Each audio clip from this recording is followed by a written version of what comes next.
Selamat sore sahabat petani porang di Indonesia dan di Provinsi Lampung. Salam sukses tentunya untuk sahabat petani porang. Dan terima kasih sahabat petani yang selalu nyimak video saya yang sering kali saya bagikan. Baik video saya, kunjungan-kunjungan saya ke petani-petani porang, baik video saya di lahan porang saya sendiri. Dan di sore hari ini sahabat petani saya akan berbagi video tentang perbedaan tanaman porang yang menggunakan mulsa sekam padi dan tanaman porang yang tidak dikasih mulsa dengan sekam padi. Dan sebelum lanjut ke videonya sahabat petani, tentunya jangan lupa bantu like, komen, share, dan subscribe supaya sahabat petani tidak ketinggalan video-video terbaru yang seringkali saya bagikan. Oke sahabat petani, langsung aja kita simak video saya di sore hari ini. Nah ini ya sahabat petani, lahan porang saya yang saya kasih sekam padi. Di bawahnya ini saya kasih sekam padi. Ini adalah tahap uji coba.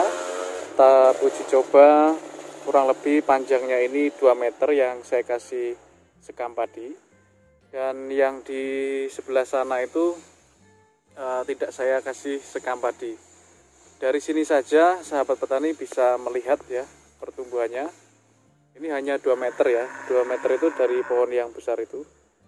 Nah, makin ke sana dari sini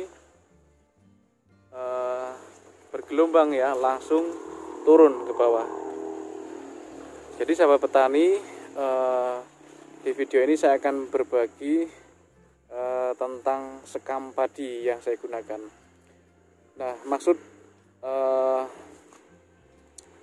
penggunaan sekam padi di lahan porang saya yang tahap uji coba ini, yang pertama adalah untuk mengurangi pertumbuhan gulma ya. Yang kedua ini untuk menjaga kelembaban tanah, karena porang ini sangat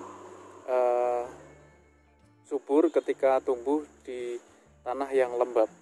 Seperti itu ya sahabat petani.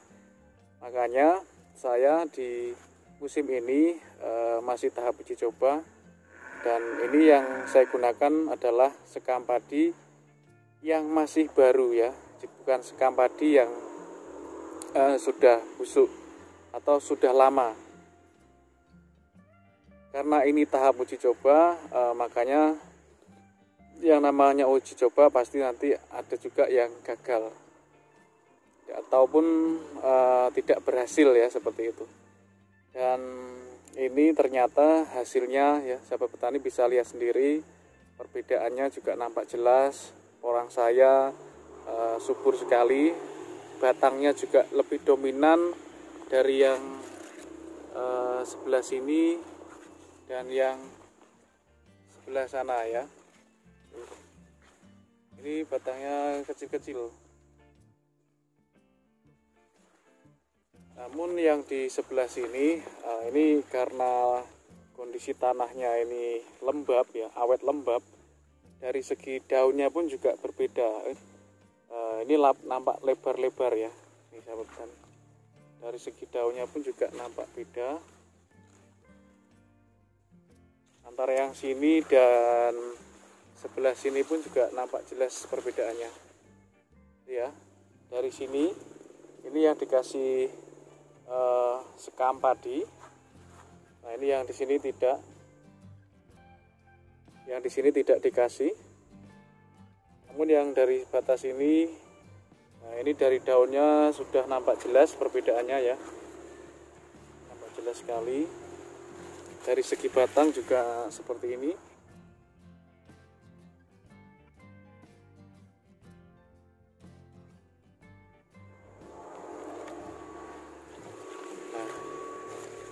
Jadi sahabat petani, kita saat ini sama-sama belajar gimana cara yang tepat untuk penanggulangan gulma ya, menanggulangi gulma supaya gulma ini tidak tumbuh subur di lahan porang. Karena kita tidak menganjurkan tanaman porang kita ini yang tumbuh gulma disemprot menggunakan obat rumput ya. Makanya kita manual, kita cabuti.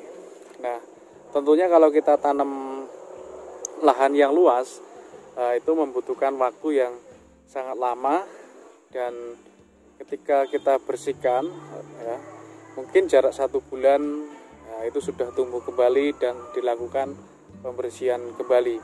Bahkan satu musim bisa sampai 4-5 kali ya sahabat petani, sampai porang itu dorman, kita bisa pembersihan gulma sampai 4-5 kali.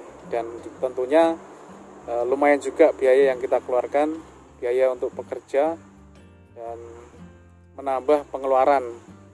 Makanya kita sebagai petani pemula, kita sering belajar, dan ternyata ini yang saya bagikan ini, hasil uji coba ini menggunakan sekam padi. Sahabat petani bisa lihat pertumbuhan gulma juga seperti ini ya, bersih, tidak ada, hampir tidak ada, kalaupun ada hanya 1-2. Dan yang tanpa dikasih jerami, maksudnya tanpa dikasih sekam, nah itu ya, itu gulmanya sudah mulai banyak. Kan yang di sebelah sana itu gulmanya banyak sekali, tapi yang di sebelah ini cenderung tidak ada, dan pertumbuhan porangnya pun juga nampak subur karena kondisi tanah yang awet lembab. Nah, kekhawatiran saya kemarin ya sahabat petani, ketika tahap uji coba menggunakan sekam yang tidak dibakar atau sekam yang masih baru. Nah, kekhawatiran saya menimbulkan jamur di batang porang ya sahabat petani. Makanya saya hanya cukup uji coba ini kurang lebih panjangnya hanya 2 meter. Dan maksud dari video saya ini, kita sama-sama belajar. Dan sahabat petani, jika nanti ingin uji coba melakukan hal yang sama di musim tanam berikutnya menggunakan sekam padi, ya bisa sahabat petani lakukan itu mungkin dengan lahan yang cukup luas, dan tentunya keuntungannya kita bisa mendapatkan sekam padi ini dengan mudah ya. Kalau di kampung itu sangat mudah sekali, dan sekam padi ini biasanya kalau di kampung, kalau di pabrik-pabrik di kampung itu kita tinggal ambil, kalaupun harus bayar mungkin seikhlasnya ya, tinggal kita mengasih berapa, kita bisa ngambil beberapa karung, bahkan 1 mobil truk seperti itu sahabat petani. Nah, berarti kita sangat diuntungkan sekali. Kita hanya kerja 1 kali, mengeluarkan waktu kita mungkin 1 minggu untuk menyelesaikan lahan porang kita, dari pengambilan sekam padi, dibawa ke lahan, lalu penaburan, dan kalaupun itu dikerjakan, dan itu hanya cukup 1 kali. Namun kalau kita tanpa menggunakan sekam padi, seperti yang saya sampaikan tadi, itu waktu sampai 4-5 kali pembersihan gulma. Tentunya pembengkakan biaya itu makin terasa untuk kita yang tanam luas tentunya. Tapi kalau kita tanam di lahan porang kita hanya sedikit, nah itu mungkin bisa dicabuti sendiri ya sahabat petani. Ya, intinya sahabat petani, kita sebagai petani pemula dan tahap pengembangan, kita selalu sharing bagaimana cara perawatan porang yang benar, karena sejatinya porang ini sangat mudah dibudidayakan, dan kita hanya saat ini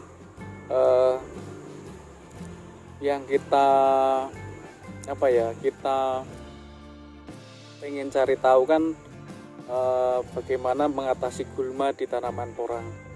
Itu yang seringkali kita perdebatkan antara petani-petani, bahkan ada yang menggunakan obat rumput Nah itu ternyata tanaman porangnya pun juga ikut mati. Dan mungkin juga saat ini mungkin sudah ada beberapa teman-teman yang sudah menemukan pembasmi gurma menggunakan obat rumput yang aman untuk tanaman porang. Dan itu kita apresiasi mereka yang mau uji coba. Makanya salah satu pengalaman saya ini saya bagikan di video ini, semoga bermanfaat tentunya untuk sahabat petani. Porang ini sangat mudah sekali kok untuk dibudidayakan, nggak usah takut yang ingin budidaya. Dan yang penting pupuk dasar kompos itu wajib. Setelah tumbuh juga nanti bisa ditambahkan pupuk ulang atau ditambahkan pupuk organik cair. Semakin banyak pupuk itu semakin bagus. Tanpa menggunakan bahan kimia pun juga kita akan panen. Jadi yang penting utamakan kualitas bibit. Lahan kita siapkan, kita kasih pupuk kompos, pupuk organik cair untuk sebagai pupuk tambahan. Mungkin itu ya sahabat petani yang bisa saya bagikan. Mudah-mudahan video yang seringkali saya bagikan ini bermanfaat untuk sahabat-sahabat petani porang. Dan tentunya untuk sahabat petani yang selalu nyimak video saya, yang belum subscribe jangan lupa subscribe. Dan kalau video ini bermanfaat bisa dibagikan ke teman-temannya ya sahabat petani.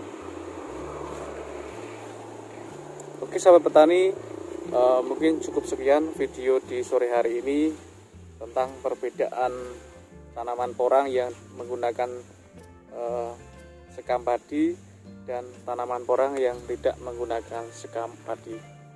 Terima kasih sahabat petani. Saya akhiri video di sore hari ini. Salam sukses untuk petani porang di Indonesia dan di Provinsi Lampung.